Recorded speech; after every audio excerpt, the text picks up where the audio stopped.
Playback Singh എന്ന് പറയുമ്പോഴേക്കും networking ഭയങ്കര ഇമ്പോർട്ടന്റ് ആണ്. നെറ്റ്വർക്കിംഗ് ചെയ്യുന്നേ ഇല്ലെന്നല്ല ഞാൻ പറയുന്നത്, പക്ഷെ അതൊരു ഭയങ്കര ഇമ്പോർട്ടന്റ് ആയിട്ടുള്ളൊരു സംഭവമായിട്ട് വെച്ച് ഒരു ഭയങ്കര റിലീജിയസ് ആയിട്ട് നെറ്റ്വർക്കിംഗ് ചെയ്യണം. അങ്ങനെ സ്കില്ലുള്ള അത് ഭയങ്കര ഇമ്പോർട്ടന്റ് സ്കില്ലാണ് playback singing movie industry generally. എനിക്കത് അത്രയും ഞാൻ ആ കാര്യത്തിൽ ടാലന്റ് ആണോ എനിക്ക് അറിയത്തില്ല. അപ്പൊ അതുകൊണ്ട് തന്നെ ഈ പറഞ്ഞ പോലെ റെഗുലർലി ഇൻ ടച്ചിൽ ഇരിക്കുക, അതിനൊക്കെ ഞാൻ കുറച്ച് ബോറാണ്. അപ്പൊ അതിന്റേതായിട്ടുള്ള റീപെർക്കഷൻസ് ഉണ്ടാവും. പെട്ടെന്ന് ചിലപ്പം ഒരു പാട്ട് വരുമ്പോ എന്റെ ശബ്ദം ആയിരിക്കില്ല ചിലപ്പോൾ പെട്ടെന്ന് ഓർമ്മ വരിക. കാരണം കുറച്ച് മുന്നേ ആയിരിക്കും വേറൊരു സിംഗർ സംസാരിച്ച് ഫോൺ വെച്ചത്. അപ്പൊ ആ ഒരു സ്കിൽ ഇല്ലായ്മയുടേതായ പ്രശ്നങ്ങൾ ഉറപ്പായിട്ടും ഉണ്ട്. അത് ഭയങ്കര നല്ലതാണെന്നല്ല ഞാൻ പറയുന്നത്, മനസ്സിലായി. പക്ഷെ എനിക്കതങ്ങനെ വലിയ പ്രശ്നമായിട്ട് തോന്നുന്നില്ല. അങ്ങനെ അയ്യോ അത് പോയല്ലോ, അയ്യോ ഇത് പോയല്ലോ എന്ന് വിളിച്ചു കഴിഞ്ഞാൽ ഉറപ്പായിട്ടും എനിക്ക് ഭയങ്കര സന്തോഷമാണ്. എനിക്ക് ഒരുപാട് മ്യൂസിക് ഡയറക്ടേഴ്സിനോട് വർക്ക് ചെയ്യണമെന്ന് ആഗ്രഹമുണ്ട്. പക്ഷെ ഏതെങ്കിലും മ്യൂസിക് ഡയറക്ടറോട് ചെന്ന് സംസാരിക്കാറുണ്ടോ? ഇപ്പൊ ഈ പറഞ്ഞ പോലെ അത് എല്ലാരും അറിയാം, എല്ലാരെയും പേഴ്സണലി അറിയാം, അതൊക്കെ ഉണ്ട്. പക്ഷെ എനിക്ക് അതങ്ങനെ ഭയങ്കര നഷ്ടമായിട്ടൊന്നും തോന്നിയിട്ടില്ല. അപ്പൊ ആ ഒരു സ്കില്ലുള്ള ആളുകൾ അത് കൃത്യമായിട്ട് പണിയെടുക്കുന്നുണ്ട്. ആ ഒരു എന്താ പറയാ എയിം കറക്റ്റ് ആയിട്ട് പ്രയോറിറ്റി ആയിട്ട് വെച്ചിട്ട് അവർക്ക് ഓപ്പർച്യൂണിറ്റീസും കിട്ടുന്നുണ്ട്. അത്രേ ഉള്ളൂ. കുറച്ച് സീരിയസ് ആയി പോകുന്നുണ്ടോ എന്നൊരു സംശയം. നമുക്കൊരു ഗെയിം കളിച്ചാലോ? അല്ലേ, പുതിയ ഗെയിം വരട്ടെ.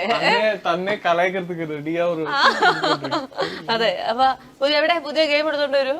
ഇതെല്ലാം ഇതിനകത്തൊക്കെ നമ്മള് ഓരോരോ പാട്ട് എഴുതിയിട്ടില്ല, പാട്ടല്ല സിനിമയുടെ പേര് എഴുതിയിട്ടുണ്ട്. നമ്മളിത് പൊട്ടിച്ച് ഈ സിനിമയുടെ പേരെടുക്കുക. എനിക്കും അറിയില്ല ഇത് ഏതൊക്കെ സിനിമയുടെ പേരെന്ന്. നിങ്ങളിത് എനിക്ക് വരച്ച് കാണിച്ചു തരണം ഏതാ സിനിമ. പറയണം. ഒരെണ്ണം നിങ്ങൾ എടുത്തോ, അടുത്തോ ഞാൻ എടുക്കും. ഏതാ വേണ്ട, ഏത് വേണമെങ്കിലും എടുത്തോ. ഒന്ന് പിടിച്ചോ എന്നെ അമ്മോ. ആ അത് തന്നെ, വരയ്ക്കാനുള്ള പേപ്പർ മേനൊക്കെ ഒന്നുമില്ല. ഞാൻ പറയണല്ലോ, ഒന്ന് കാണിക്കോ. വരച്ചോണ്ടിരിക്കുമ്പോ കാണിച്ചു കഴിഞ്ഞാൽ ഞാൻ അപ്പാപ്പ പറയാം. അപ്പാപ്പ ലൈവായിട്ട് നമുക്ക് പോവാം. ഇതെന്താ? ബൾബ്.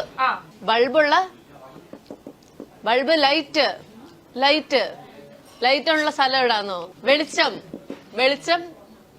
വെളിച്ചത്തിന്റെ വേറെ വാക്ക്,